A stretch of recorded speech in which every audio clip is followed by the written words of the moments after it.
Buenos días. Nuestro tema de hoy, Dios hace milagros, el día de hoy. ¿Usted qué piensa? Bueno, vamos a ver. Vamos a comenzar con la definición de lo que es un milagro. Un milagro es un suceso extraordinario y maravilloso que provoca admiración, provoca sorpresa y que no puede explicarse por las leyes regulares de la naturaleza.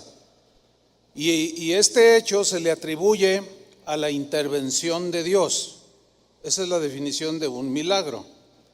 Ahora, vamos a ver un texto, un pasaje en el Evangelio de Juan, en el capítulo 12, donde Jesús está orando al Padre de la siguiente manera, Juan 12:28, y dice: Padre, glorifica tu nombre.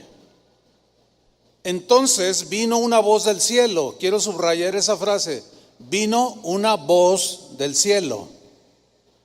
Lo he glorificado y lo glorificaré otra vez. Eso dijo la voz del cielo, que era la voz del Padre, ¿sí? Versículo 29. Y la multitud que estaba allí, había una multitud de personas, y había oído la voz, la oyeron. Decía que había sido un trueno. Otros decían: un ángel le ha hablado. Respondió Jesús y dijo: no ha venido esta voz por causa mía, sino por causa de vosotros. Ahora, aquí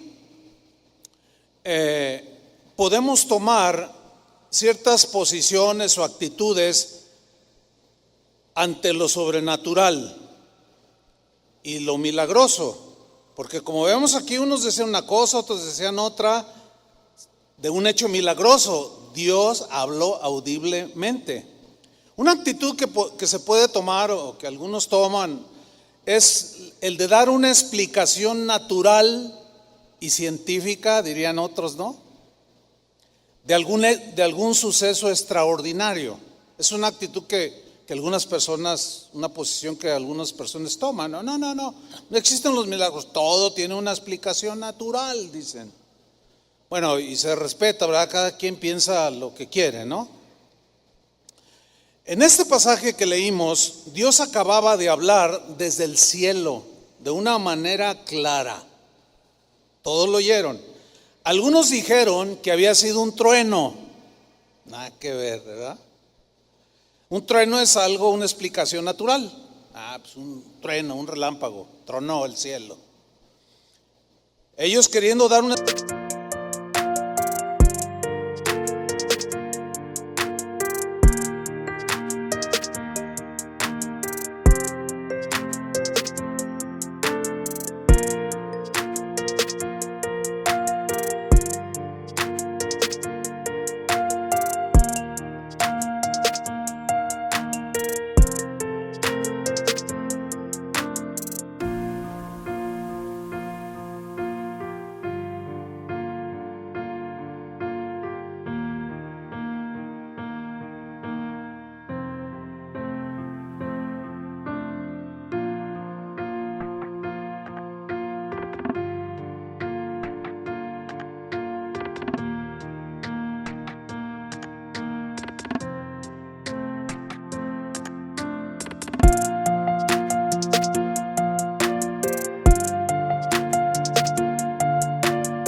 explicación natural de algo que era evidentemente un suceso divino y milagroso, pero algunos dieron una explicación natural.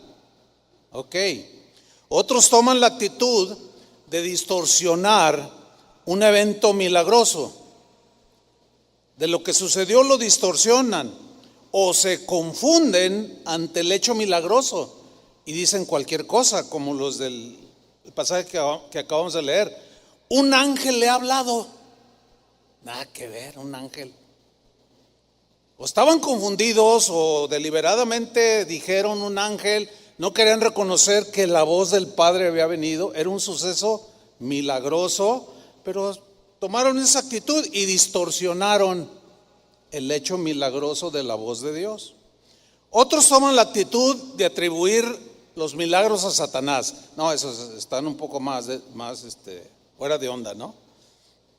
Pero acordémonos que a Jesús lo atacaron diciéndole: por el dedo de Belcebú echas fuera a los demonios, atribuyéndole a Satanás los milagros que Jesús hacía. Y algunos que dicen, estos negadores de milagros, porque hay cristianos aún, eso es lo triste, que niegan los milagros. Bueno, a estos negadores de milagros, o estos negadores de milagros, suelen decir cosas como, cuando oyen de algún milagro que sucedió, dicen cosas como: cuidado, cuidado, porque Satanás también hace milagros.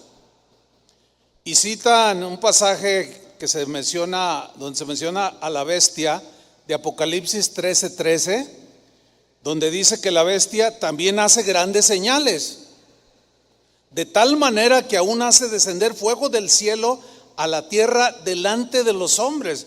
Eso es un suceso sobrenatural, ¿no es cierto? Pero se le atribuye a la bestia y dicen: cuidado, cuidado, porque Satanás también hace milagros, dicen.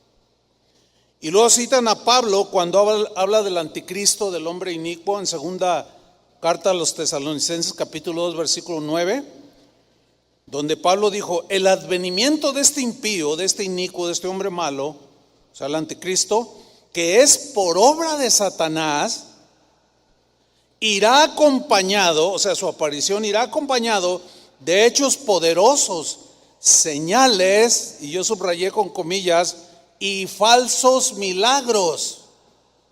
Entonces, los que niegan los milagros el día de hoy, o que no creen, dicen, estoy hablando de algunos cristianos, dicen: no, cuidado, porque Satanás también hace milagros. Ahí dice falsos milagros. Ahora, si hay falsos milagros, implica que hay milagros verdaderos, ¿sí o no?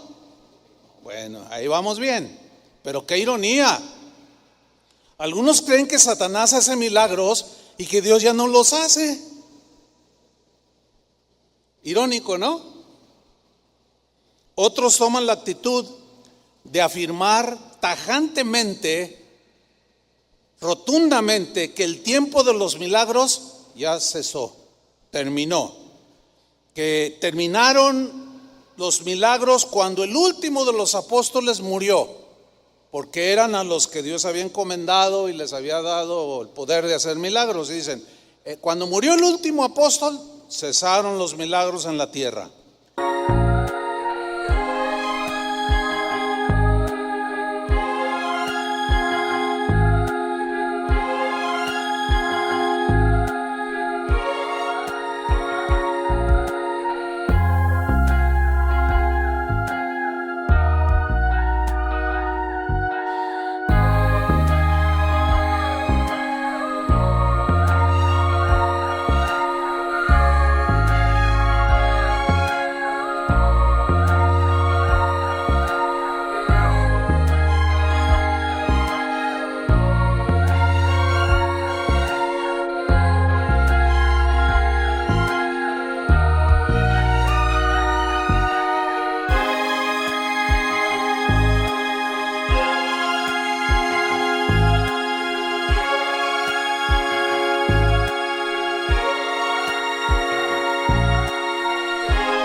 Bueno, lo que pasa es que quienes afirman esto solo alcanzan a ver los excesos de algunos. Acuérdense que los excesos que se cometen no niegan que hay una verdad, que hay algo real y genuino. El hecho de que alguien se exceda en abusar de los milagros para estafar a la gente, que sí hay estafadores, pues no niegan que hay verdaderos milagros, ¿verdad? Y algunos por temor a lo milagroso, no tienen una explicación, qué sé yo, fabricaron la idea de que ya terminó el tiempo de los milagros. que estos nada más existieron en el tiempo de los apóstoles para autentificar los milagros o el ministerio de los apóstoles. Pero ¿qué dice la Biblia? ¿Qué dice la Biblia? Bueno, yo debo aclarar algo. Mire, nosotros en Casa de Oración, cuando digo Casa de Oración es todo el ministerio de Casa de Oración, nosotros creemos que Dios sigue haciendo milagros el día de hoy. ¿Cuántos dicen amén? Nosotros creemos, no tenemos la menor duda. Como Dios poderoso y soberano, Dios puede hacer milagros cuando quiera, como quiera y con quien quiera y a la hora que Él quiera, pero Él sigue haciendo milagros. Empecemos por un milagro que casi todos los que estamos aquí y algunos que nos estén viendo en internet hemos experimentado, y es un milagro que nadie puede negar. Que tú que estás aquí presente o viéndonos por internet ya lo han experimentado este milagro. ¿Saben cuál es este milagro? Que cada vez que alguien se arrepiente de sus pecados nace de nuevo y sucede el milagro del nacimiento espiritual. Ese es un milagro. ¿Cuántos han experimentado ese milagro? Porque es algo milagroso que Dios haga algo tan poderoso en el corazón, en el interior de un ser humano, que lo saca de las tinieblas y lo pone en la luz de Jesucristo, donde todo se te aclara, donde las cosas cobran sentido. Eso es algo milagroso. Entonces tú eres un milagro, y eso no es del primer siglo, es de este tiempo. Ese es un milagro para empezar. Ahora, por otro lado, no existe argumento bíblico, no hay un argumento bíblico que asegure rotundamente que Dios haya dejado de hacer milagros el día de hoy. No existe en la Biblia. Algunos se sacan 2 o 3 versículos así fuera del contexto y le dan una interpretación que nada que ver. Al contrario, miren lo que afirma Hebreos 13:8 respecto de Jesucristo. Dice: Jesucristo es Él mismo. Quiere decir que no cambia, quiere decir que es inmutable, quiere decir que su omnisciencia sigue operando, sus atributos siguen operando, su omnipresencia sigue operando, como en el Antiguo Testamento, como en el tiempo de Jesús y el día de hoy también. Sus atributos no han disminuido, su atributo de todo poder no ha disminuido, sigue vigente. Jesucristo es el mismo ayer, o sea, el pasado, hoy y por los siglos. En la versión del lenguaje actual, Hebreos 13:8 dice así: Jesucristo nunca cambia. ¿Cuándo cambia Jesús? Nunca. Es imposible, Él es inmutable, no cambia. Él sigue siendo el mismo por los siglos de los siglos. Entonces, si Él no cambia, ¿cómo va a cambiar su poder para hacer milagros? ¿Cómo va a cambiar que sus atributos se sigan manifestando? Porque es un Dios que así es Él, todopoderoso, todo omnisciente, presente en todos lados. Jesucristo nunca cambia, es el mismo ayer, hoy y siempre. Bueno, eso creemos nosotros. Pero voy a hacer unas preguntas. ¿Jesús dejó de ser el mismo ayer y hoy es distinto? Contéstenme. Por supuesto que no. Si el Jesús que pisó esta tierra hace 2000 años hacía milagros, ¿ahora ya no es el mismo? Conteste. A ver, otra vez, porque a lo mejor no lo dije bien.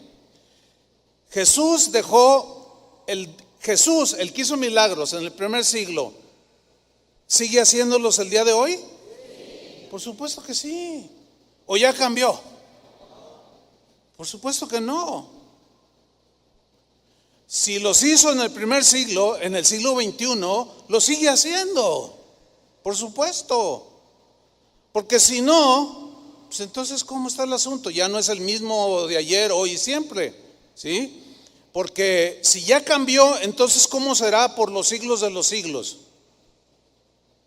¿Cómo será Jesús por los siglos de los siglos? ¿Como ayer o como hoy? ¿Se fija la confusión? Pues no hay nada confuso. Se confunde el que duda, el que tiene su propia explicación, pero el que cree en lo que es Jesús no duda. Entonces, ¿notan la confusión de los que niegan que Jesús siga haciendo milagros hoy? Porque hay cristianos que lo niegan. Entonces, ¿cómo leer Hebreos 13:8? ¿Cómo leerlo? Pues tal y como está. Él es el mismo de ayer, de hoy y por los siglos. Amén. Vamos a ver algunas cosas que sucedieron en el primer siglo, en el tiempo de Jesús. Vamos a ver cómo Él hizo milagros. Vamos primero a Mateo capítulo 9, versículo 35. Mateo 9, 35.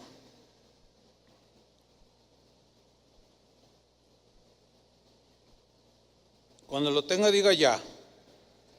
Bueno, ahí va. Dice así Mateo 9, 35. Recorría Jesús todas las ciudades y aldeas, enseñando en las sinagogas de ellos y predicando el evangelio del reino y sanando toda enfermedad y toda dolencia en el pueblo. Ok. Algunos afirman que solo a los apóstoles se les dio el poder de hacer milagros de todo tipo y que solo fue para la era apostólica. Y citan Mateo 10, versículo 1, que dice así: Jesús reunió a sus 12 discípulos, ahí está, a los 12.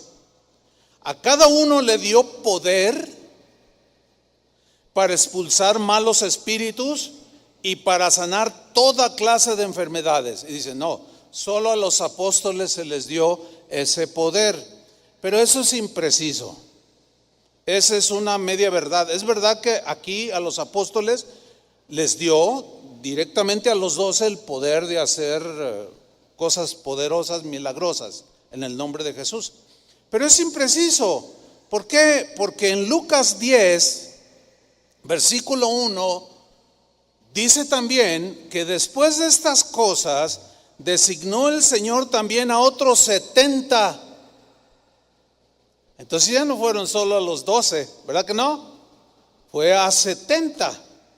Después en Mateo 28, donde dice predicar el evangelio a toda criatura. Y luego en Marcos, donde dice, estas señales seguirán a los que creen en mi nombre, que echarán fuera demonios, hablarán en lenguas, harán milagros, etcétera, etcétera, etcétera. Bueno, dijo, vayan y prediquen, todo el que crea se salvará y estas señales seguirán a los que creen. Ahora, ¿cuántos creen?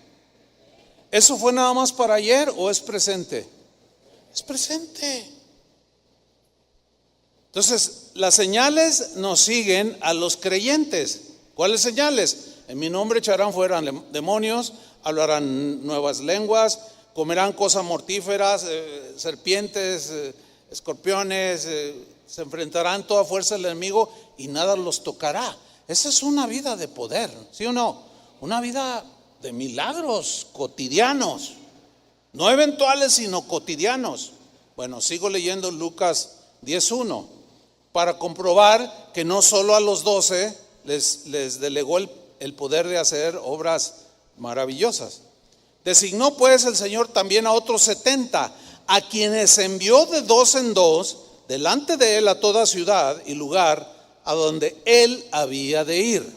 Ok, en el versículo 9 del mismo Lucas 10:9, les dijo Jesús a esos 70, y sanad a los enfermos. que en ella haya, o sea, en la casa donde ellos entraran. Y decidles, se ha acercado a vosotros el reino de Dios. ¿Qué podían hacer estos 70? Sanar a los enfermos. Y muchas enfermedades de ese tiempo, como el tiempo de hoy, eran incurables, lo cual implica que al orar por ellos y sanarse, sucedían milagros. Muy bien, en el mismo capítulo 10, en el versículo 17, dice que volvieron los 60 con gozo. ¿Por qué regresaron con gozo? ¿Por qué cree usted? Porque lo que el Señor les había delegado, ese poder, funcionó. No solo a los 12, también a los 70. Y no solo a los 70, a todos los que creen. Es obvio que el que no cree, pues no pasa nada. Es obvio. Volvieron los 70 con gozo, diciendo: Señor, fíjate, estaban sorprendidos. Aún los demonios se nos sujetan en tu nombre. Porque miraba uno endemoniado y en el nombre de Jesús, y ¡zas!, y lo liberaban y se asombraban. Y dice: aún los demonios se sujetan en tu nombre. Y les dijo Jesús: yo veía a Satanás caer del cielo como un rayo. He aquí os doy potestad de hollar serpientes y escorpiones, que son símbolos de demonios y las fuerzas del mal. Les doy ¿qué? Potestad, autoridad, poder espiritual que nos delegó a los que creemos. No solo a los 70, no solo a los 12, sino a todo aquel que cree. Los doy potestad de hollar serpientes y escorpiones y sobre toda fuerza del enemigo, y nada os dañará. ¿Cuántos conocen al Jimmy? Al Jimmy, al guardatemplos que está ahí siempre ahí en la entrada. ¿Sí? ¿Ya lo ubican? El Jimmy, a ver Jimmy, asómate para que te conozcan ya. El que habla así muy fuerte: acá está el Jimmy. Ese Jimmy. El Jimmy fue de los primeros convertidos en casa de oración. Tiene 40 años aquí en casa de oración. Estaba bien chavillo cuando se convirtió, bien morrito. Una vez fuimos de misiones a un lugar en Michoacán. Apaguen los teléfonos, por favor, o pónganlos en modo avión, o contesten o tírenlo, pero me está interrumpiendo ese teléfono. Bueno, fuimos acá a una zona de Michoacán que estaba atestado de alacranes, hermanos. ¿Te acuerdas de esa, Jimmy? De la carretera al lugar donde íbamos eran como 8 horas en terracería. Llegamos en la madrugada. Un calor que hacía espantoso. Las casas de los hermanos pues no son como las nuestras, son como chozas, casi puro techo, no tienen tapadera, nunca hace frío en esa zona. Bueno, llegamos y nos dormimos en unos catres. Como eso de las 3, 4 de la mañana, el Jimmy empezó a gritar: ¡ay, ay, algo me picó, algo me picó! Y yo desperté y tenía una lámpara y lo alucé. Le dije: ¿qué pasó, Jimmy? Algo me picó, cayó de arriba y algo me picó. Entonces yo me levanté y dije: a ver, ¿qué? Y estaba un alacrán de este tamaño, güero. Estaba muerto porque al picarle, él lo golpeó y cayó al suelo. ¡Ay, te picó un alacrán! Y el Jimmy nomás. Entonces, déjame ir con el hermano Pablo, porque él solía cargar suero antialacránico, o sea, el antídoto contra el veneno del alacrán. Hermano Pablo, fíjese que un alacrán le picó al Jimmy. Dice: ahí traigo, ay, se me olvidaron. ¿Cómo, hermano? Y se levanta el hermano: oh, hermanos, dice, ahora sí, a ver si es cierto, que tienen fe. Hermano, porque 8 horas de regreso en la noche, ya al amanecer, se nos muere en el camino. No, o creemos, o ¿qué onda, Jimmy? ¿Tú crees que Dios te pueda sanar? Bueno, pues como lo ven, pues ya es obvio que ahí está el Jimmy, ¿no? Y dijo: pues sí, no te queda otra, ¿verdad? Y oramos y dijimos: en el nombre de Jesucristo. Y creímos por un milagro que el poder de Dios se manifestara. Y nos acostamos a dormir. Cuando yo abro los ojos ya en la mañanita, que me acuerdo, enciendo la lámpara y lo aluzo. y estaba bien acurrucadito. Y ya me levanté. Jimmy, ¿cómo estás? Estoy bien. Me empecé a entumir, pero estoy bien. Y ahí está el Jimmy. Entonces nadie nos viene a contar que no funciona. Nadie nos viene a decir que no hay ese poder en el que cree. Entonces ellos están muy regocijados los 70 y dicen en el versículo 20, les dice Jesús, pero no regocijéis de que los espíritus se os sujetan o que tienen poder sobre las fuerzas del enemigo, sino regocijaos de que vuestros nombres están escritos en los cielos. Miren, Jesús no está minimizando los hechos milagrosos. Lo que está haciendo es ubicar las cosas. Los hechos milagrosos deben ser cotidianos en nuestra vida, pero no es lo más importante en nuestra vida. Lo importante es que nuestros nombres estén escritos en el libro de la vida, pero no que esté minimizando el Señor los milagros. Ahora, que algunos abusen para quitarle el dinero a la gente, estafándolos, esa es otra cosa. Ese es otro asunto. A ellos se refirió Jesús cuando dijo, muchos me dirán en aquel día, Señor, Señor, en tu nombre hicimos muchos milagros, en tu nombre echamos fuera demonios, en tu nombre sanamos enfermos. Y yo les diré, nunca los conocí, porque esos son los estafadores. Pero los cristianos genuinos debe ser algo natural, cotidiano. Pero eso no es tanto nuestro regocijo, sino de que nuestros nombres están escritos en los cielos. Denle un aplauso al Señor.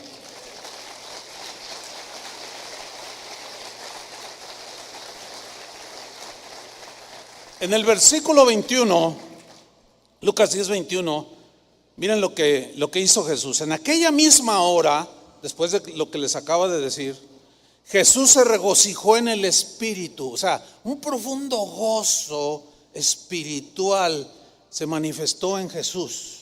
Salió de lo profundo de su espíritu y dijo, te alabo, Padre. Te alabo, oh Padre, Señor del cielo y de la tierra. Lean bien lo que viene a continuación. Porque escondiste estas cosas. ¿Cuáles cosas? Todo lo que acabamos de leer. Están escondidas para el que duda. Están escondidas para el racionalista. Están escondidas para el que está, ay, ¿a poco? Miren, yo me doy cuenta de los comentarios de algunos. ¿Se acuerdan de unas enseñanzas que di hace unas semanas, no? De las experiencias con Dios, con el Espíritu Santo. Y algunos todavía, ay, ¿a poco? O sea, se comentan entre ustedes. No falta quien venga y me cuente. Ay, mi hermano, fíjese que un hermano me dijo, ay, ¿a poco lo que dice el pastor es cierto? Pues no me crea, sígale. ¿Me explico? O sea, que ni modo que lo obligue a creer. Es imposible obligar a alguien a creer. Pero a todos esos racionalistas, todos esos que dudan, por eso no experimentan lo que para todo cristiano debe ser algo natural. No lo experimentan porque dudan.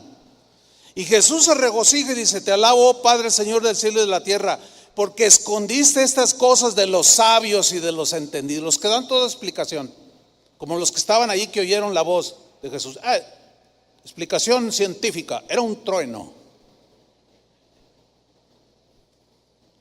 Explicación confusa, se me hace que era un ángel.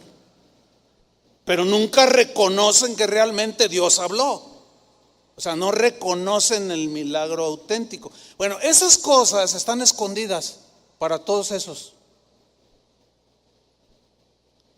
O sea, nunca las van a ver, nunca las van a experimentar. Están escondidas de este tipo de personas y las ha revelado a los niños. ¿Quiénes son los niños? Los sencillos, los que le creen a lo que él dijo. Sí, Padre, dice, porque así te agradó.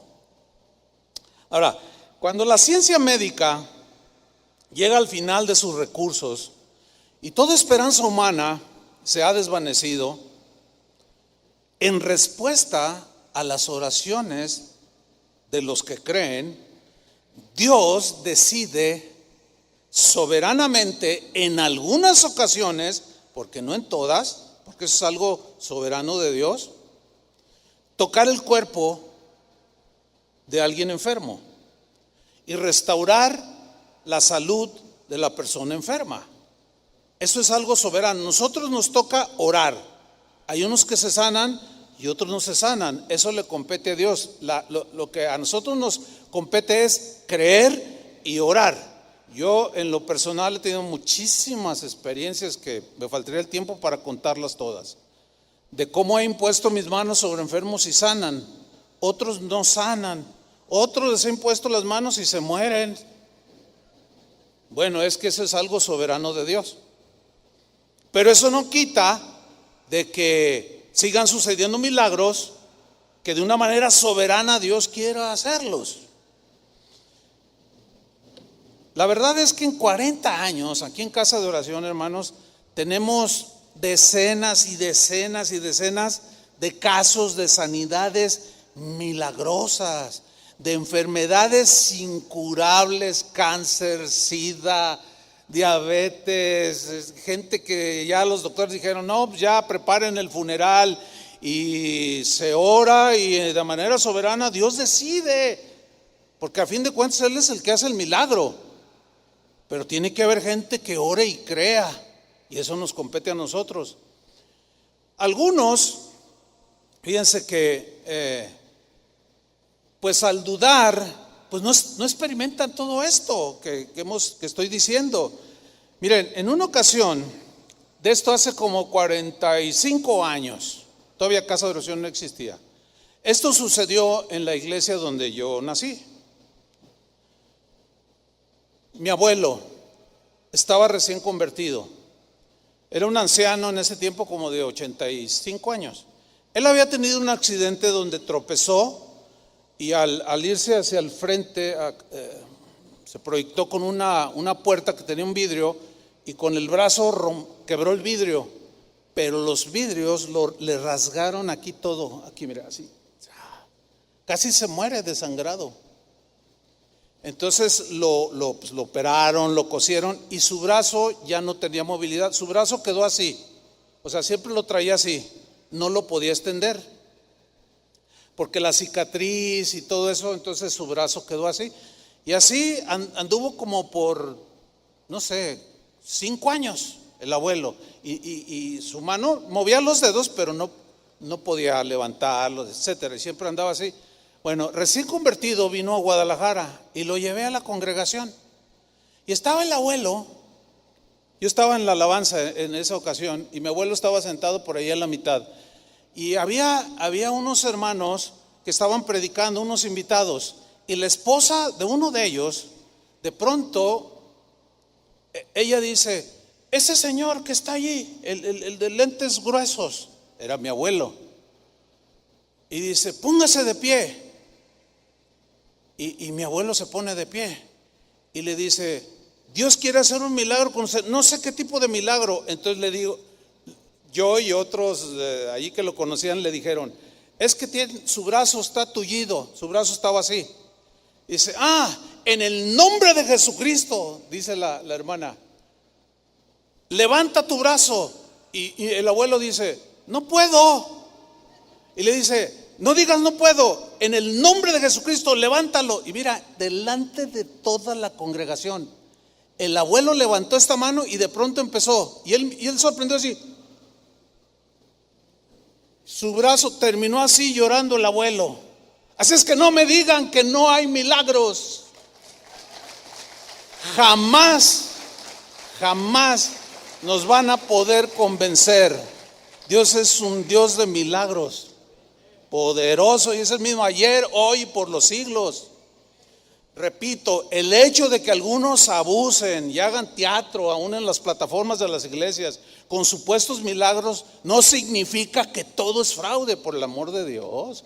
Esa es una falacia, ya lo he explicado. ¿Sí? No, hermanos. Sin embargo, algunos argumentan algo como esto. A ver, si Dios sigue haciendo milagros de sanidad el día de hoy, ¿por qué no van a los hospitales y sanan a todos los enfermos? ¿Han oído esa? ¿Sí la han oído? Es muy común.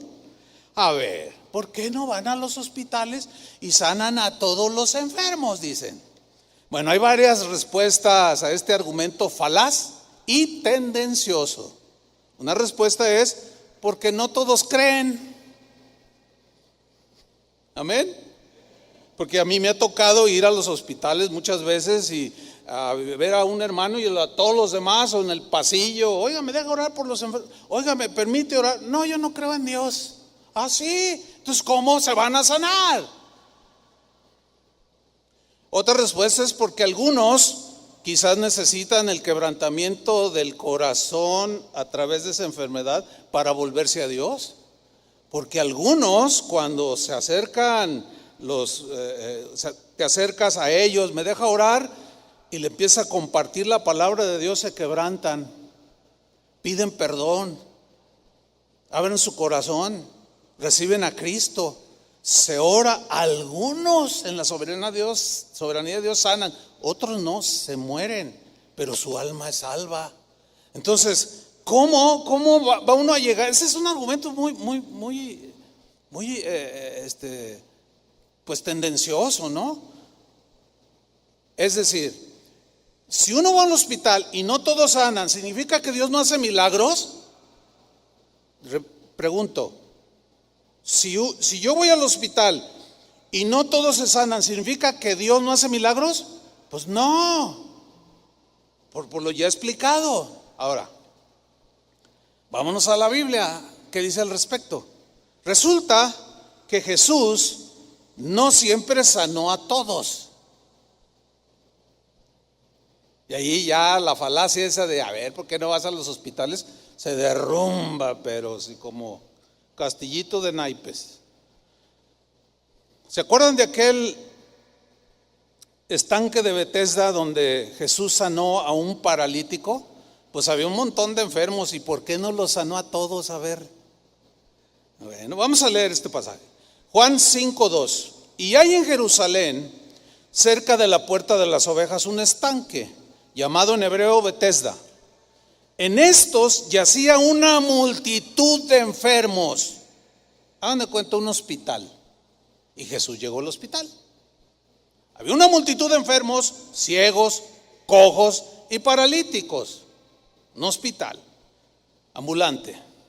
Y había allí un hombre que hacía 38 años que estaba enfermo. Cuando Jesús lo vio acostado y supo que llevaba ya mucho tiempo así, le dijo: ¿quieres ser sano? Ahora, ¿nunca se han preguntado por qué Jesús le preguntó algo tan obvio? A ver, ¿qué enfermo no se quiere sanar? Yo no conozco ninguno que diga, no, a mí me gusta estar paralítico, a mí me gusta estar ciego, a mí me gusta estar con el hígado todo así. Ninguno, yo no conozco a uno solo. Pero la pregunta de Jesús parece, algunos, los racionalistas, ¿verdad? Dirán, ay, qué pregunta tan tonta, dirían, ¿verdad? ¿Por qué Jesús le preguntó algo tan obvio? ¿Saben por qué?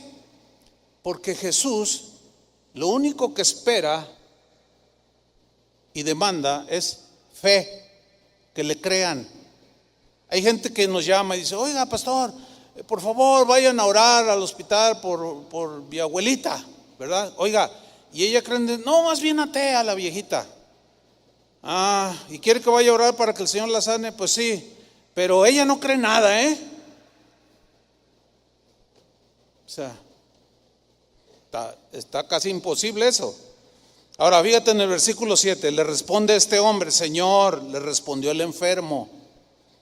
Y lo subraya, le respondió el enfermo, él. No tengo quien me meta en el estanque cuando se agite el agua, y entre tanto que yo voy, otro desciende antes que yo. Porque se decía que un ángel bajaba y movía las aguas, y el que bajara primero el agua, ese se sanaba. De eso no voy a tocar ese punto.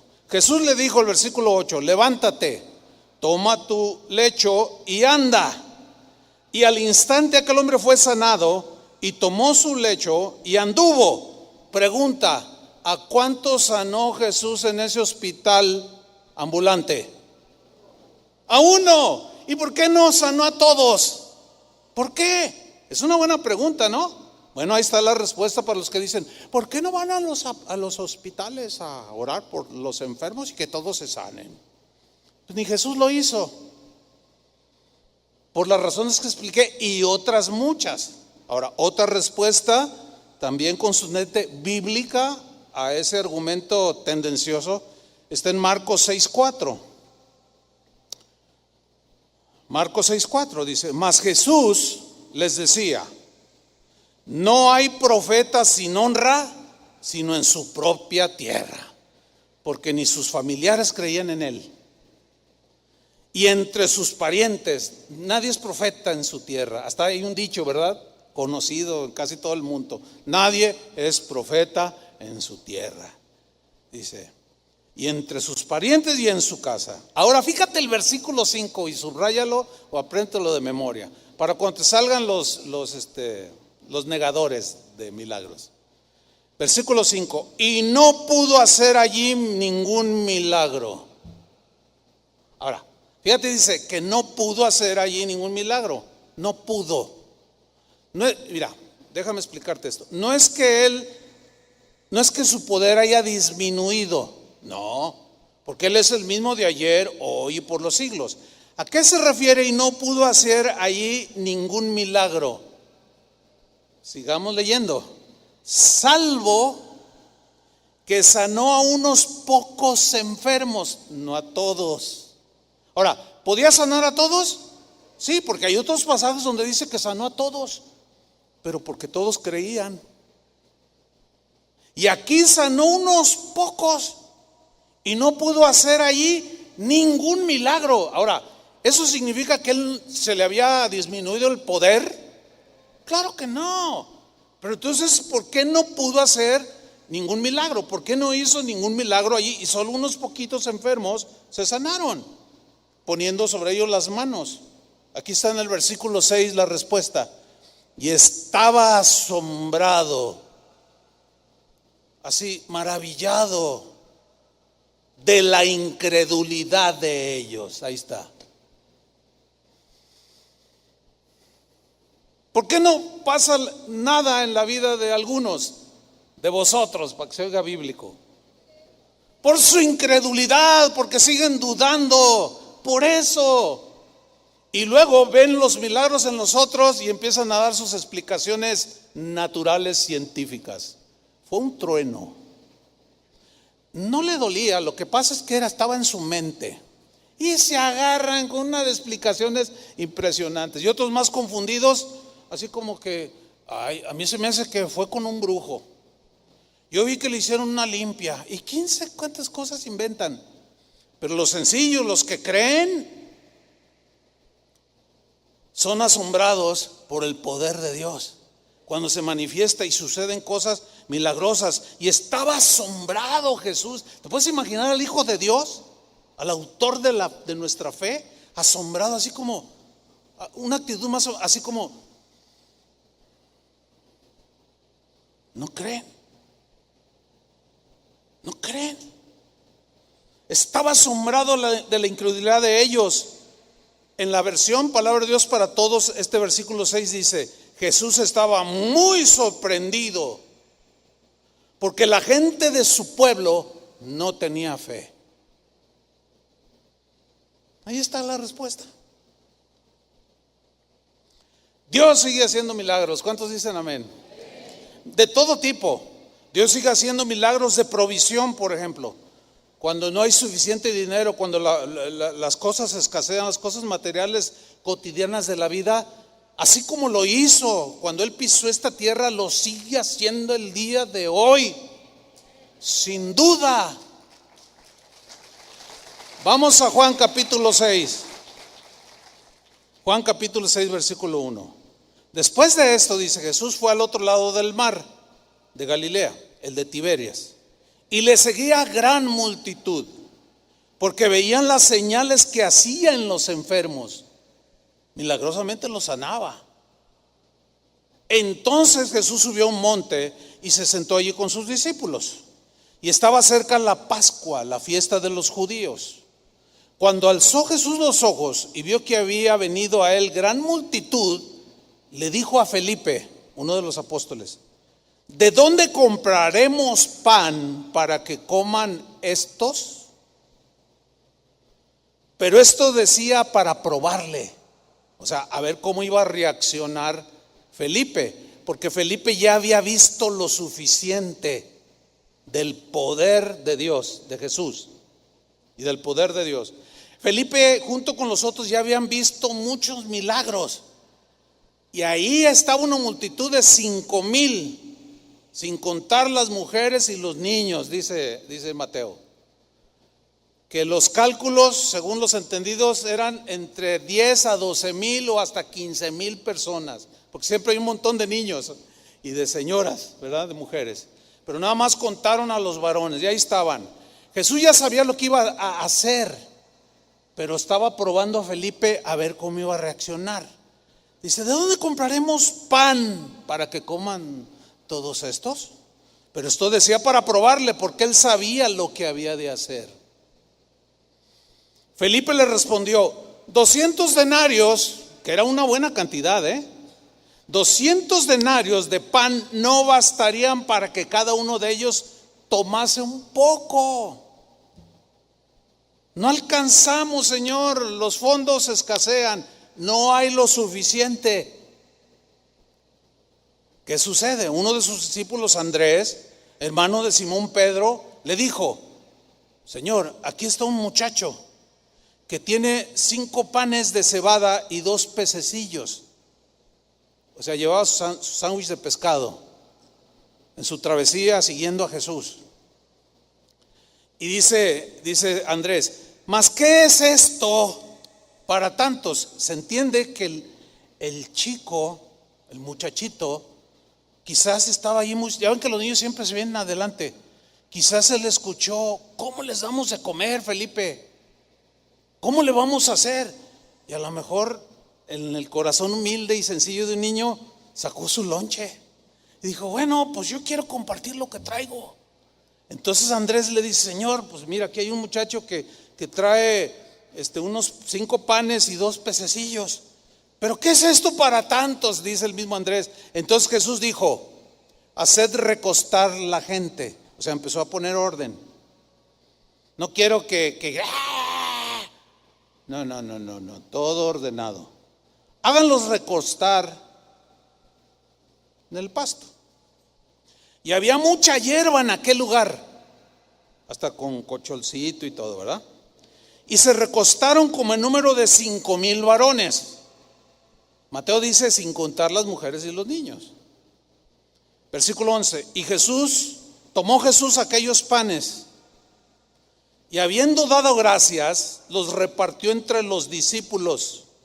Y los discípulos los repartieron entre los que estaban recostados, asimismo de los peces, cuanto querían. Y cuando se hubieron saciado, dijo a sus discípulos: recoged los pedazos que sobraron para que no se pierda nada. Recogieron pues y llenaron 12 cestas de pedazos que de los 5 panes de cebada sobraron a los que habían comido. Comieron más de 10,000 personas con 5 panes y 2 pececillos. Dígame si eso no es un milagro. Un milagro de provisión. En el momento de la necesidad sucedió el milagro. Sigue sucediendo el día de hoy, hermanos. Cuando hay escasez, cuando estás en una situación, viene a mi memoria cuando iniciamos casa de oración. No teníamos dinero, no teníamos el apoyo de nadie. Dios me había dicho: tú confía en mí, tú ocúpate de lo mío y yo me voy a ocupar de lo tuyo. Y yo entendí, o sea, mi ocupación debía ser el hacer discípulos y predicar, y él ocuparse de lo mío era de mi sostén, ¿cierto? Así lo entendí yo, y así me lo dijo muy claro. Y yo no dije nada, pero la verdad es que sí pensé: ay, Señor, pues es que cuando estás en la situación, estás como Felipe: pues no me alcanza. O como Andrés: no, pues está aquí poquito, pero pues ¿cómo le hago? Yo decía: ay, Señor, pues necesito pagar la renta, y necesito esto, pues la comida, y pues mi esposa, y en fin. Dije, pero creo, dije, y me afiancé en esa fe. ¿Cómo le vas a hacer? No sé. Y llegan y tocan la puerta. Y era una misionera que yo había conocido años atrás, directora de jóvenes de una iglesia aquí en Guadalajara. Me dijo: Chuy, vengo a invitarte a un evento de jóvenes en Tapalpa, Jalisco. Quiero que le vayas a predicar tú y tu esposa. ¿Cómo ves? Y le dije: a ver, pues déjame orar, a ver qué me dice el Señor. Y sí, dijo: no, está bien, luego te llamo. Y yo voy con el Señor, le digo: Señor, y me dice: ve. Y fuimos y estuvimos ahí 2-3 días. Y Dios bendijo a aquellos jóvenes. Dios nos dio una palabra, oramos por ellos, les impusimos las manos. Sucedieron cosas extraordinarias, hermanos. No tengo tiempo para contar. Fue algo, pocas veces yo lo había experimentado, pero bueno. Se termina el evento y venimos ya de regreso, y ella venía conduciendo su auto y venía junto a ella su director de jóvenes.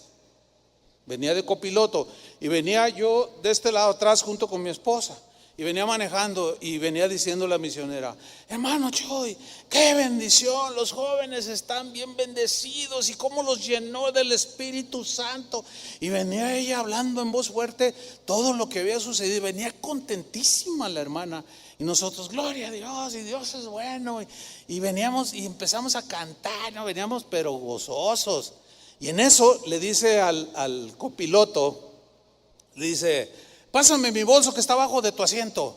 Entonces él agarra su bolso y lo pone aquí, y ya va manejando. Iba bien fuerte porque manejaba bien, muy alta velocidad la misionera. Entonces ella va manejando y pone su bolso aquí en su regazo, y lo abre y mete la mano, literal, así literal, saca así un puño de billetes así. Me dice: toma, Chuy, eso es para ustedes, para ti, para Vicky. Y yo, cuando veo el puño de dinero, yo me quedé asombrado, asustado. Entonces yo no hallaba cómo reaccionar.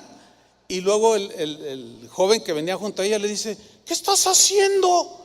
Y le dice: pues dándole, el obrero es de su salario. Dios lo usó, nos bendijo, nosotros lo vamos a bendecir. Toma, Chuy, eso es para ustedes. Y dice el joven que venía con ella: oye, eso es mucho. Cállate, le dice, nunca es mucho en comparación a lo que Dios nos dio. Toma, Chuy, agárralos. Y yo no los agarraba porque era mucho dinero. En eso entra en una curva y me suelta el dinero para agarrar el volante, y me cae todo el dinero así. Y yo me quedo, y él iba a decir su nombre, pero no tiene caso porque todavía por ahí anda. Y le dice: no, pero ¿qué estás haciendo? Y dice: cállate, le vuelve a decir, y vuelve a meter la mano y saca otro puño. Y dice: toma, Chuy. Y yo, más asustado, y los volví a dejar así en el suelo, en un auto chiquito. Y el otro enojadísimo: y yo: te reprendo, Satanás. Yo ya, calla, o sea, bien mala onda. Y siempre hay gente así. Siempre hay gente así. O sea, él mismo recibió las bendiciones del Señor, pero no fue, su corazón no había generosidad para dar. Entonces le dice, ya había guardado la bolsa, y siguió diciendo: no, pero que quién sabe qué. Y le dice: dame la bolsa otra vez. Y se la da y saca su cartera personal de ella y dice: mira, Chuy, mira, es todo lo que traigo. Y sacó todos los billetes que traía. Toma, me dijo. Cuando llegamos a casa y conté el dinero, hermanos, era mucho dinero. Pagué 6 meses de renta adelantados y tenía para provisión de entre 5 a 6 meses para comer todos los días. Dios había cumplido su promesa. Dios dijo que me iba a sostener, y de manera milagrosa. Escúchenme bien, nunca más en mi vida he visto un episodio como ese, así como se lo estoy contando. Nunca más lo he visto. Eso para mí fue un hecho milagroso de multiplicación, porque después yo le conté a ella: oye, era mucho dinero. Y dice: no era tanto. Le digo: pues era tanto. Y dice: es que, pues Dios lo ha de haber multiplicado. Pues claro que lo multiplicó. ¿O habrá alguna cosa difícil para él? Pues claro que no, denle un aplauso al Señor.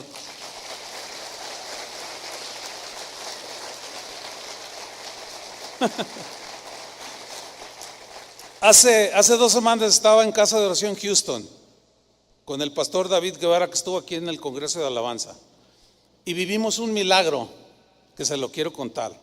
Resulta que ellos les prestaron un auditorio así grande como este, y ellos allá en Estados Unidos, bueno, tiene ciertas características las reuniones un poco diferentes a las de aquí de nosotros, pero resulta que ellos planean su conferencia, donde me tocó compartir, y ellos esperaban una afluencia entre 200 y 300 personas, a lo mucho, no sé.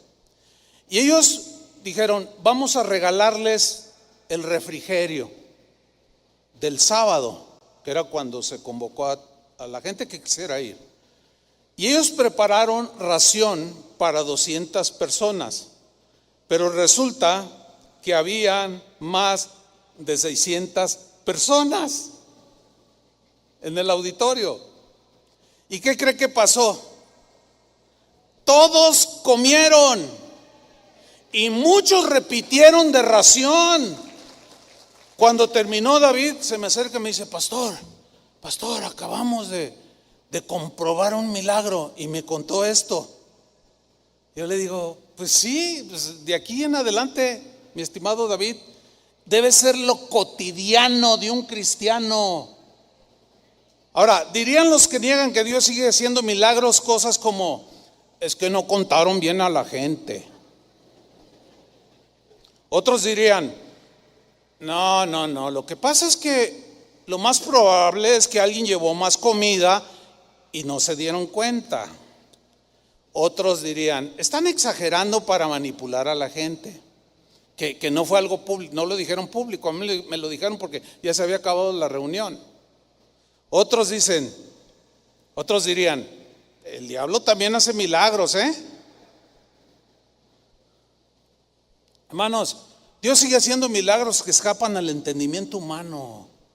El hecho de que no lo entiendas no significa que no son reales, pero cuida tu actitud, cuida tu corazón.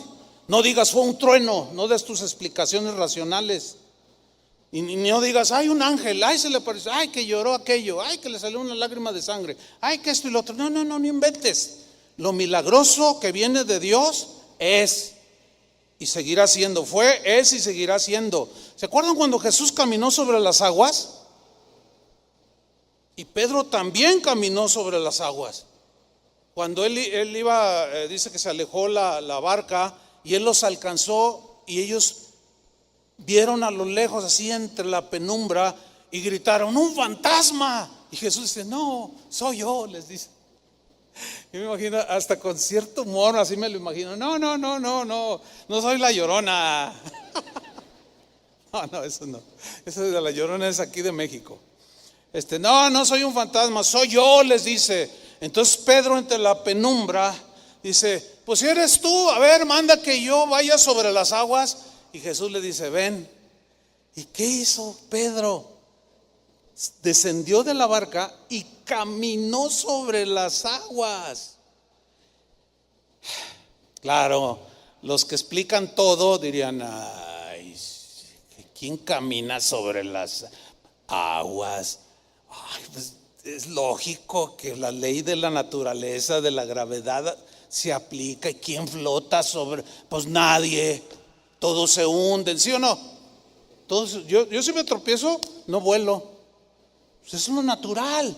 Pero precisamente lo milagroso es que rebasa las leyes de la naturaleza. Y según la Biblia, y yo le creo a la Biblia, Pedro caminó sobre las aguas. Después sabemos el desenlace, que vio que las olas y quitó su vista de Jesús y comenzó a hundirse. Y Jesús les tiende la mano y le dice, Pedro, ¿por qué dudas? ¿Por qué dudas? Y lo tomó y volvió a caminar sobre las aguas, no lo cargó, porque dice, y subieron a la barca, o sea, lo sacó y él volvió a caminar sobre las aguas y subieron a la barca. Eso es algo milagroso. Ay, ¿a poco esas cosas? Bueno, ok, Sucedió. Pero ¿a poco eso sucede hoy? Mire, le voy a contar una historia. Han oído del hermano Pablo Hunter, ¿no? Que fue nuestro pastor toda la vida. Si quieren saber quién es, solamente hay un video en YouTube. Ponga en YouTube Pablo Hunter, Hunter, ¿sí? Y ahí le sale para que usted lo conozca. Los que no lo conocen nada más oyen hablar de él, ¿no? Pero él murió ya hace algunos años y él fue nuestro pastor toda la vida, toda su vida. Bien, él era un hombre de fe increíble, impresionante. Era un hombre que ahora yo quiero honrar su memoria, ¿no? Porque yo aprendí muchas cosas de él. Me enseñó muchísimas cosas. Y una vez se fueron a un viaje a la zona Tarasca, con los indígenas tarascas, a unas convenciones de pastores indígenas. Él tenía una van o una camioneta de esas grandotas Ford Econoline, cabían como 9 personas cómodamente cercanas. Eran unas camionetonas así pesadísimas. Y esa era la viajera, le pusieron a esa, porque era donde se iban a las misiones. Y se fueron. Yo no fui en ese viaje, pero en ese viaje iba el hermano Pablo e iba Toño Lázaro. ¿Quién es Toño Lázaro? El pastor que ahorita está en Manzanillo, Colima, y algunos lo conocen. Toño Lázaro estuvo aquí bastantes años y bueno, ahora es un pastor de una casa de oración. Y no recuerdo quiénes eran los otros que iban. Yo me acuerdo bien, Toño Lázaro, porque pues él fue el que me contó junto con el hermano Pablo lo que a continuación les voy a contar. Resulta que de regreso se les hizo de noche y les dijeron: no viajen de noche, mejor quédense a dormir porque es peligroso, hay muchos asaltos. Ya se empezaba a ver todas esas, en el área de Michoacán, los asaltos en las carreteras, que te cruzan un tronco y te hacen que te pares y se te aparecen ahí los malandrines con cuernos de chivo, metralletas y te roban y a veces hasta te matan. Entonces el hermano Pablo dijo: no, es que tengo que llegar a Guadalajara, nos vamos. Ay, pues vamos a orar por ustedes. Bueno, toman camino, la brecha y luego la carretera. Ya venían en la carretera. De pronto, ¿qué ven enfrente de ellos? Un tronco atravesado. Y dijeron: ya, nos asaltaron. Nos van a quitar todo, nos pueden quitar la camioneta, todo. Entonces Toño Lázaro le dice al hermano Pablo: ¿qué vamos a hacer? Y él se detiene, como a 100 metros, 40, 70, 80 metros se detiene. Estaban escondidos los malandrines. ¿Y qué hacemos? ¿Qué hacemos? Porque luego también te salen a 150 metros atrás, o sea, no hay escapatoria. ¿Qué vamos a hacer, hermano Pablo? Y dice que nomás el hermano Pablo se quedó así. Dijo: en el nombre de Jesús, dijo. ¿Qué va a hacer, hermano? Agárrense. Y le acelera. Y la camioneta se va. Y en los 80, 100 metros agarra suficiente velocidad. Y el tronco era bastante grueso, hermanos. Dice Toño Lázaro: mira, Chuy. Y el hermano Pablo nomás se gozaba el hermano. Para él era tan natural todo lo que le sucedía en aquellas regiones donde pues todavía ni internet hay, y en aquellos tiempos menos.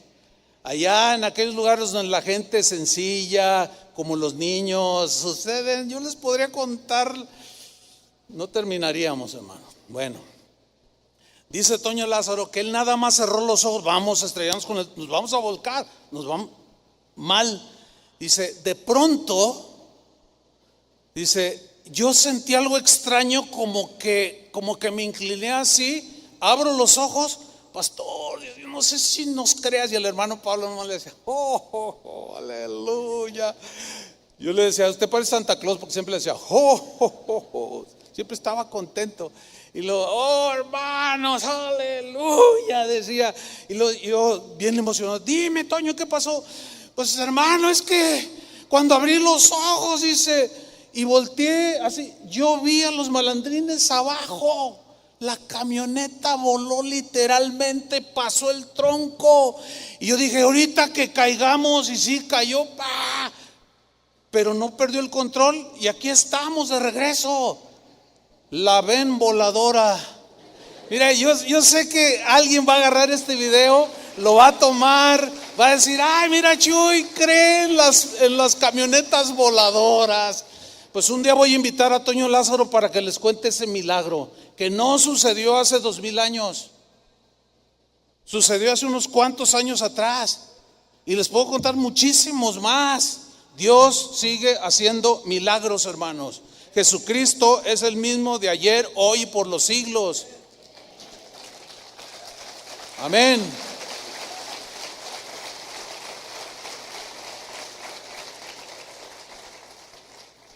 El hecho de que Jesús resucitó a Lázaro de los muertos no significa que hoy los resucite a diestra y a siniestra.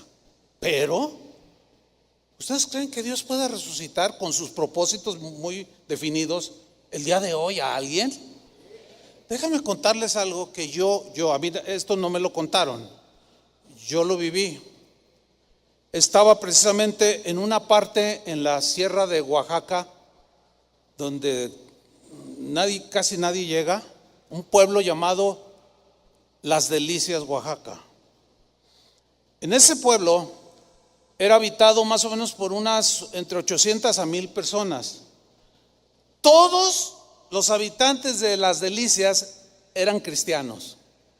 Es el único pueblo que yo he conocido donde todos son cristianos. Las Delicias, Oaxaca.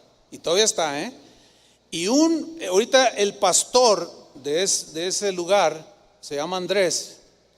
Él lo conozco porque nos graduamos el mismo día que yo me gradué del Instituto Bíblico. Él fue uno de los graduados. Y él está pastoreando ahorita Las Delicias, Oaxaca. Esto que les voy a contar sucedió en 1985. Bueno. Llegamos a Las Delicias, Oaxaca. La primera sorpresa que me encuentro es que todos eran cristianos. El hermano Pablo le dice al pastor, mira, te presento al pastor. Y ahí hablan un idioma, ¿no? Un dialecto. Pero el pastor habla español. Hablaba español, ya murió. Y él me contesta en español, hermano, bienvenido. Y le dice el hermano Pablo, a ver, le dice, cuéntele aquí cómo está el pueblo. ¿Cuántos son cristianos aquí en el pueblo? Dice, aquí todos somos cristianos. Y esa es la primera sorpresa, ¿no? Todos son cristianos. Qué tremendo. Y luego me dice el hermano Pablo, ¿estás viendo, o sea, el pastor, estás viendo al presidente municipal de este pueblo? ¿También eres el presidente municipal? Sí, dice, pues es que por ley tiene que haber también esto, ¿no? Entonces tú eres el presidente municipal y eres el pastor. Me dice, sí. Y entonces le dije, si todos son cristianos, oye, ¿y qué onda? O sea, ¿cómo? Dice, venga para acá, hermano Chuy, lo quiero llevar a ver la cárcel, porque por ley tiene que haber un calabozo donde se mete a los delincuentes. Pues vamos. Llegamos, abre ahí el lugar pequeño. Entramos y detrás de las rejas había costales de frijol, de maíz. Esos eran los presos. Entonces yo le dije, oye hermano, ¿y qué? Dice, hermano, ni una sola vez ha entrado un delincuente de este pueblo en este calabozo. Ni uno solo. Y yo así. Bueno, llega la noche. Y me dice el pastor, mira, ¿ves todas esas lucecitas que se ven en las montañas? Digo, sí, alcanzo a ver unas lucecitas. Dice, mira, espérate unas 2-3 horas. Y ya, hicimos otras cosas ahí platicando. Y de pronto va llegando gente a lo que iba a ser la conferencia. Entonces llega primero una familia. Dice, a ver, ven. Y le pregunta en su dialecto, ¿cuántos días tienes caminando para venir a la conferencia? Venía con su esposa y sus 2 niños, cada uno lo traía en la espalda. Dice, tenemos 3 días caminando para venir a la conferencia y Y empecé a pensar en los hermanos de acá. Vivo en Zapopan, ay, vivo bien lejos. Ay, y yo dije, ¿qué es esto? Y al rato otro, y al rato, ven, ¿cuántos días tienes caminando? Yo tengo 2 días caminando y sin dormir para venir a la conferencia. Yo dije, wow. Bueno, llega la noche donde ya empezaba la conferencia. Yo iba a predicar. Para empezar, me encontré con que de todos los que llegaron y de los que había ahí, armaron una orquesta. Hubiera visto la alabanza, hermano. No, impresionante. Y sus reuniones duran entre 4 a 5 horas. Y ustedes aquí mirando el reloj. Ay, no, da vergüenza, la verdad. Pero es que la gente sencilla, la gente que ama a Dios, no le escatima nada a Dios. Yo siempre, esas lecciones, fíjese, 1985, hace muchos años de eso. Me han enseñado muchas cosas. Y yo he aprendido y sigo aprendiendo de la gente sencilla, es de la que yo aprendo más. Yo estaba asombrado, estaba impactado del amor a Dios que le tenían. Y empieza la reunión, 2 horas cantando y alabando al Señor, pero bien bonito, hermano. Lo hacían en su dialecto, yo no lo entendía, pero pues algunos cantos me sonaban, ¿no? Yo los cantaba en español. Bueno, en eso detienen la alabanza y dice el que estaba dirigiendo, hermanos, dice, queremos, pastor fulano, venga y denos el testimonio. A esto quiero llegar, al testimonio. Entonces sube el pastor y a mí me están traduciendo. El pastor de allí de la iglesia me está traduciendo. Dice, yo le voy a traducir lo que va a decir el pastor. Dice, hermanos, dice, ¿se acuerdan que yo vengo de la población tal donde pues, no nos quieren a los cristianos y nos echan a perder nuestras cosechas, matan nuestros animalitos, nos persiguen, nos meten a la cárcel? Y ustedes saben que el presidente municipal donde yo vivo no tiene buena estima hacia nosotros los cristianos, pero nosotros lo amamos y nosotros oramos por él. Y pues, ¿qué creen que pasó, hermanos? Pero con una sencillez que platicó lo que les voy a platicar, que hoy lo recuerdo y digo, wow. Dice, ¿se acuerdan cómo nos perseguían, nos metía a la cárcel el presidente municipal? Todos, sí, nos acordamos y oramos, decían. Pues, ¿qué creen? Hace 15 días su hija, una joven como de 16 años, se murió. Se murió de estar allí sentada, se agarró la cabeza y cayó y se murió. Y en aquellos lugares no los meten a un féretro, los ponen pues así destapados, descubiertos, nada más, y se les ve la cara así descubiertos. Y entonces nosotros nos enteramos que se había muerto la hija del presidente municipal. Y dijimos, ay Señor, y empezamos a orar por ellos. Señor, fortalécelos, consuélalos. Es algo terrible perder un hijo y su niña tan bonita. Y empezamos a orar diciéndole, hermano. Y en eso dice, el Espíritu Santo me habla y me dice, toma a fulano, sultano y mangano y vayan a la casa del presidente municipal y oren por la muchacha porque la va a resucitar. Y yo, así literal, estaba adelante.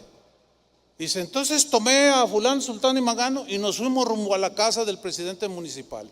Y ahí estaba el velorio ya. Entonces cuando nos ve venir el presidente municipal reacciona así, ustedes otra vez, ya les di, quítense de mi vista, espérense, permítame hablar, le decía el pastor. A ver, ¿qué quieres ahora? Mira, que no ves lo que nos pasó. Venimos a orar por tu hija. Pero mi hija está muerta, pero el Señor es todopoderoso. Déjanos orar por tu hija. Y el hombre accedió, hermanos, dice el pastor. Entonces la rodeamos y yo abracé a la muchacha y oré, nada más dije en el nombre de Jesús y que abre los ojos y que se sienta. Y cuando ella se sentó, todos se cayeron al suelo, o sea, toda la gente que estaba alrededor llorando, y el presidente municipal lloraba, gritaba, entregó su vida a Cristo. Hermanos, ese es el Dios que tenemos, es un Dios poderoso. Y todos los indígenas aplaudiendo, y yo así.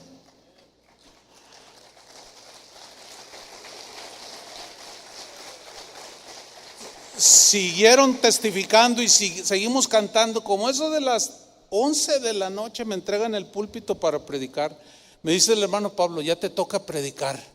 Y yo dije, ¿de qué les digo? ¿De qué les voy a hablar? Me dice, no, tú tienes una palabra. Le digo, no, hermano, no, usted, ya además, ya mi protocolo de Guadalajara ya terminó desde hace 2 horas, hermano. No, así no le dije. Le dije, no, hermano, por favor. Dice, no, Chuy, súbete y predícales. Yo me paré en aquel púlpito, no me acuerdo lo que dije, le soy sincero. Yo me sentía tan nada delante de esas grandes personas de fe, que me dieron unas lecciones de fe, que yo después ya se me fue el tiempo para platicarles otras cosas más. Pero hermanos, el Dios que tenemos es un Dios que hace milagros. Mire, y para terminar, Marcos 9:14. Marcos 9:14. Dice, cuando llegó a donde estaban los discípulos, vio una gran multitud alrededor de ellos y escribas que disputaban con ellos, con los discípulos. Y enseguida toda la gente viéndole se asombró y corrieron a él, le saludaron. Él les preguntó, ¿qué disputáis con ellos? Respondiendo la multitud dijo, maestro, traje a mi hijo que tiene un espíritu mudo, el cual donde quiera que le toma lo sacude, echa espumarajos, cruje los dientes y se va secando. Y le dije a tus discípulos que lo echara fuera, que lo echasen fuera, y no pudieron. Vean la respuesta de Jesús. Yo entiendo que cuando le da este reporte a este hombre, no pudieron tus discípulos echar fuera demonios cuando lo habían echado muchas veces. Yo imagino a Jesús, se les queda viendo con esa mirada de fuego así, ¿no? Y respondiendo él les dijo, ¿qué les dijo? Oh, generación incrédula. Estaba enojado Jesús. Oh, le estaba diciendo a sus discípulos, hermanos, oh, generación incrédula. Dice, ¿hasta cuándo he de estar con vosotros? O en otras palabras, ¿qué van a hacer cuando me vaya y ya no esté con ustedes? ¿Qué no les dije que el que cree, el que creyera, que no les dio autoridad? A ver, ¿qué van a hacer cuando yo ya no esté? Se van a morir, el diablo los va a hacer como quieren y van a vivir una vida mediocre. ¿Qué van a hacer? ¿Hasta cuándo he de estar con vosotros? Pero más todavía, ¿hasta cuándo os he de soportar? Híjole, ¿soportar qué? Su incredulidad, hermanos. ¿Cuántos de ustedes han vivido milagros tangentes, clarísimos, y cuando se les presenta otra situación, dudan? Como diciendo, no, pues es que se me hace que esta sí está difícil hasta para Dios. Esta ni Dios me puede sacar. ¿Hasta cuándo he de estar con vosotros? ¿Hasta cuándo os he de soportar? Mira, hermanos, si hay algo que ofende a Dios es la falta de fe. Si hay algo que ofenda a Dios es la incredulidad, el intelectualismo que niega su poder milagroso. No, mira, si tú no crees, no digas nada. Cállate la boca si tú no crees. No seas de tropiezo a otra. Ay, ¿a poco? Ay, que voló la camioneta. Ay, sí, ay, cállate la boca mejor. De verdad te lo digo en buena onda, como un pastor. Mejor guarda la voz. Si no crees, quédate con tu incredulidad, pero no seas de tropiezo a otros, Porque los débiles son fácilmente influenciados, porque empiezas a racionalizar todo y ellos creen, son como niños y creen. Y llegas tú y dices, todo tiene una explicación, ya, todo ese rollo. Y dice Jesús, tráiganmelo al niño. Y se lo trajeron, versículo 20. Y cuando el espíritu vio a Jesús, sacudió con violencia al muchacho, quien cayendo en tierra se revolcaba echando espumarajos. Jesús le preguntó al padre, ¿cuánto tiempo hace que esto le sucede? Que le sucede esto. Y él dijo, desde niño. Y muchas veces lo echan en el fuego y en el agua para matarle. Pero si puedes hacer algo, ten misericordia de nosotros y ayúdanos. Y mira la respuesta de Jesús. Jesús le dijo, si puedes creer. Si puedes creer. Es lo mismo que te dice ahora. Más de ustedes necesitan un milagro. Si puedes creer, ¿puedes?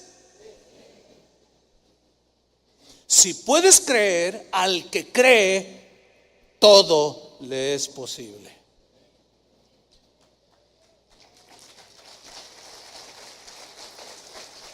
Ahora, este hombre dice que inmediatamente el padre del muchacho clamó y dijo, creo, pero ayúdame, porque hay dudas. Creo, ayuda a mi incredulidad. Eso es muy humano y Jesús lo entiende. Pero de entrada dijo, creo. Si tú no crees, mejor no digas nada y quédate con tu incredulidad. Pero al que cree, todo le es posible. Y tu vida va a ser de milagro en milagro cotidiano. En todos los sentidos, en todos los niveles. Hace un tiempo yo estuve enfatizando mucho sobre la importancia de la palabra de Dios y no solo en los milagros. Yo no minimicé los milagros, ni las sanidades, ni los hechos portentosos. Lo que quería hacer es lo que hizo Jesús, ubicar las cosas. No se alegren tanto de eso, sino de que sus nombres están escritos en el libro de la vida. De ahí el énfasis que di por bastante tiempo sobre la importancia de la palabra de Dios. Bueno, ahora me tomo el tiempo para no minimizar, ni mucho menos, ni tampoco poner por encima de la palabra de Dios los milagros que son subjetivos, porque eso sí, un día terminarán cuando estemos en el cielo. Porque cuando estemos en el cielo, ¿para qué quiero yo un milagro de provisión o de sanidad? Ya no voy a necesitar milagros, porque el mayor milagro se consumará ese día que lo veré cara a cara y tal como Él es. Pero mientras esté en esta vida, creo. Y puedo decir también, Señor, ayuda a mi incredulidad. Pero si no crees, no abras la boca, ni envenenes a nadie. Pero para el que cree, todo le es posible. Y que Dios bendiga sus vidas, hermanos. Que ustedes vean cotidianamente la multiplicación, que cotidianamente vean sanidades aún de ustedes mismos, que cotidianamente vean protección de Dios obvia, clara, de cómo tenemos un Dios que no ha perdido su poder, que no se ha minimizado, aunque muchos lo quieran minimizar. Y Jesucristo es el mismo de ayer, de hoy y por los siglos de los siglos. Amén. Dele un aplauso. Amén. Póngase de pie, hermano. Levante sus manos al Señor. Dígale, Señor, aquí estoy. Tú conoces mi corazón, conoces mi necesidad. Ahora, si tú necesitas un milagro, un hecho sobrenatural, poderoso de Dios, pídele. A veces la gente dice, ay, tantos que piden, pero Jesús dijo, el que pide recibe. Pero para recibir hay que creer. Y ese milagro que tú necesitas, del tipo que sea, pídeselo ahorita en este momento al Señor. Padre, en el nombre de Jesús, obra en tu soberanía, con tu poder. Nosotros creemos que tú eres el mismo, que sigues haciendo milagros, sanidades maravillosas, protección sobrenatural, que nos libras de muerte segura y podemos ver